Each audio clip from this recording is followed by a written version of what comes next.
Chaat is literally the street food or the street snacks of India. The word chaat literally means to lick in Hindi.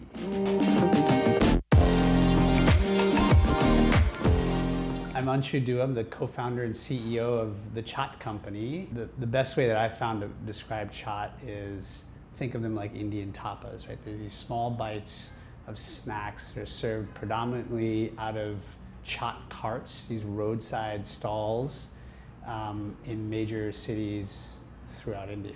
So if you think of how most Americans experience Indian food in this country, it's usually through poorly branded buffet restaurants, right? Where you just have a bunch of curries, some rice and naan, and then you'll have like a sweet at the end.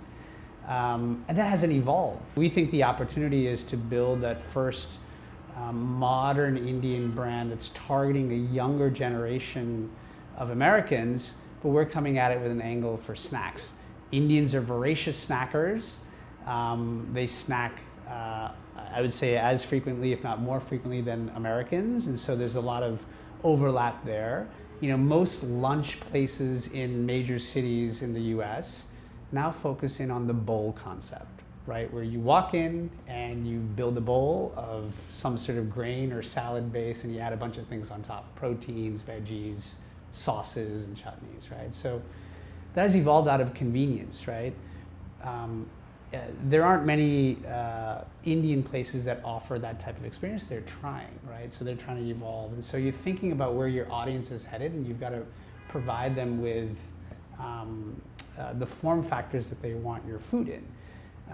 The other aspect that I think Indian food needs help in is branding, right? So, you know, growing up, most Indian restaurants that I experienced Indian food in when we'd go outside of my mother's cooking in our kitchen, you know, it'd be like Taj Mahal Express, you know, Gandhi Restaurant. It's these names that, you know, I don't think, frankly, have evolved, and there isn't a true brand story or a memorable brand that is being built there.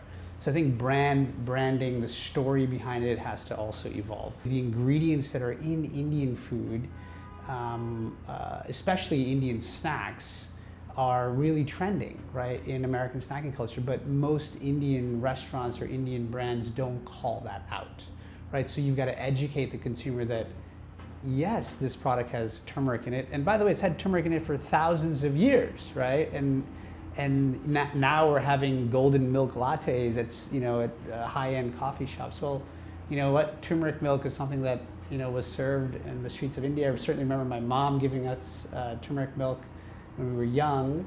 So you've got to do a little bit of marketing around that as well to, I think, really build that next Indian, or first really modern Indian brand in this country. So we've had a interesting journey around the evolution of our product and our branding, right? So, you know, we launched the Chaat Company about 3.5 years ago. We made a yogurt that was, instead of sweet with berries and honey and chocolate, it was with spices and unique fruits and vegetable combinations. We ultimately decided to move away from that because what we recognized was it was challenging, again, going back to my earlier point about recognizing your target audience consumption patterns and how they want to experience new food or new snacks. Yogurt was a category that was too foreign for people to think about as a savory flavor profile or as like an afternoon snack, which is when chaat is traditionally consumed and when most Americans are snacking, they're snacking sort of later in the day, right? So we got our initial product distributed in Whole Foods, tremendous partner. They took a risk on our business because they also saw the need for more ethnic products, and in particular Indian products.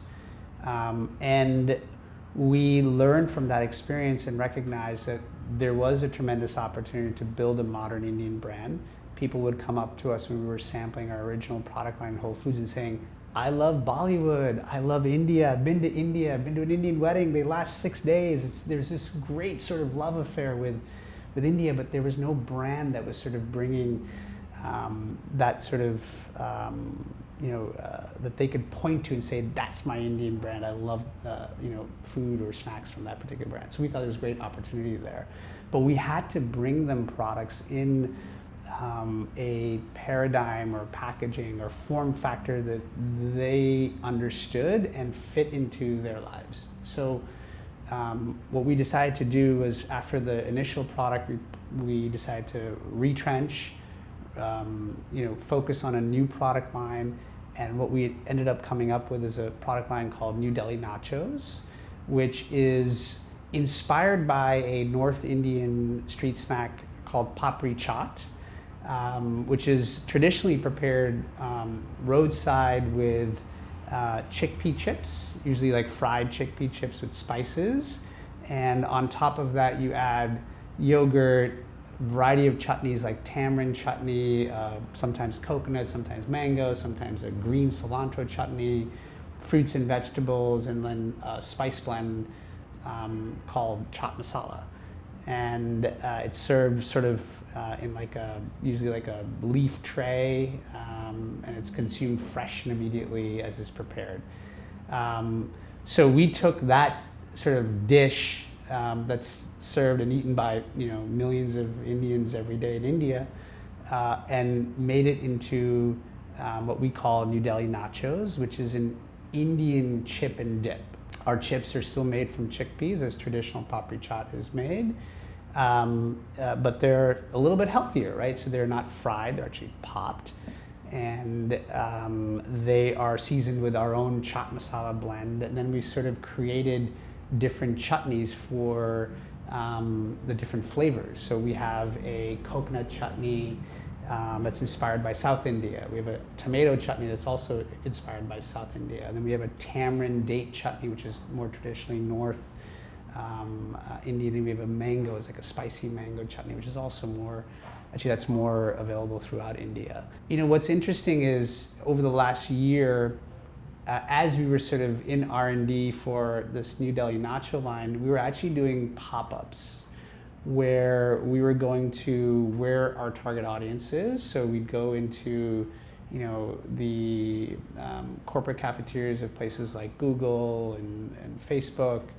IBM and WeWork, and we would do pop-ups for them. They'd pay us a little bit of money, we'd come in and we'd serve essentially in a chaat cart type atmosphere, some fresh chaats with drinks and sweets. And it served as a couple of different opportunities for us. One is, it allowed us to build our brand, so people knew what the Chaat Company was, and they'd be like, oh, what is this? They were curious. So it built a brand following for us, and we think that's very, very important as you're building a consumer brand. The second thing it allowed us to do was to test new concepts and new flavors and recipes, which many brands don't have an opportunity to do in sort of a live atmosphere. And so out of that sort of pop-up experience and pop-up business, we've come up with several products. New Delhi Nachos came out of that experience, and we have a few other products in the pipeline that we're also working on. We have to launch and be successful with this chip and chutney product line, but behind that we've got a few others that again are focused on building this fresh snacking category. But we actually think that the live experience is something that we can also scale, right? So we've had inbound requests from retailers as well as other urban food halls, right? Used to be mall food courts when you were growing up. Now it's like these cool hip food halls. And if you think about, you walk into many of these food halls, I've yet to see an Indian food offering, right? And it's really disheartening and disappointing to me. And so we've actually been approached by a few of those folks to build out branded chaat experiences in those food halls. So we actually think long term, we have two aspects of our business. One is a live experience that allows us to build a brand, generate revenue, drive revenue to the consumer packaged good products as well that are available in a variety of different distribution locations. And we also have the consumer packaged good business that allows us to scale and get into, you know, thousands of doors and thousands of retailers where people can actually go in and buy our products. So a lot going on there, but we think our brand is positioned well to capture both of those types of experiences for our consumers. You know, so along the journey of building the business, we found a great partner in India to help us build our brand. And there's a company in India called Jain Irrigation, and their food division, which is called Jain Farm Fresh.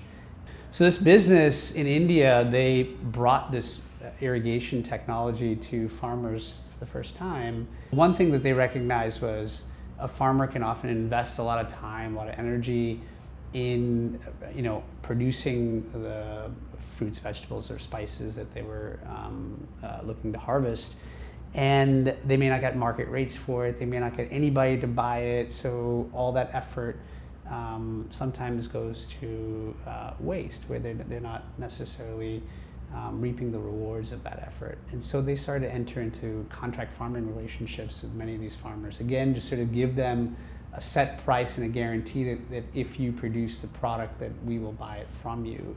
And they started processing these fresh fruits and vegetables for a variety of large companies around the world. So Coca-Cola is a customer, Unilever. You know, they've sold products into brands that we even see here in the U.S. And so that's a pretty powerful story. So when we met them, the food group called Jain Farm Fresh is starting to launch their own consumer products and consumer capabilities for the Indian market. And they saw our brand and the products that we were dreaming up of as a natural extension for them, at least starting from a ingredient supply, and ultimately perhaps they could help us manufacture some of our future products as well. But for us, there's a great sort of connectivity back to the Indian farmer. So for our New Delhi nachos, we're actually sourcing products from India directly, and it's not coming through multiple middlemen. It's coming directly from this company that has a relationship with these farmers. And so, you know, over time, we want to tell the stories of those farmers as well when it comes to, you know, where our ingredients come from. And I think that's an important part of building that next generation of consumer brand as well.